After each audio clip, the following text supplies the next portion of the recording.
බුදු බණ පදයක් සවන වැකේවා බුදු ගුණ පමණක්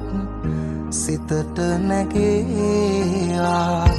අවසන් වරට මගේ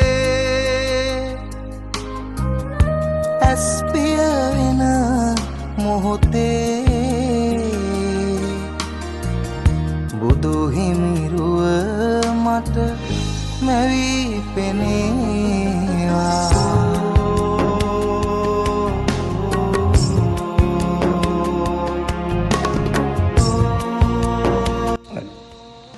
තෙරුවන් සරණයි.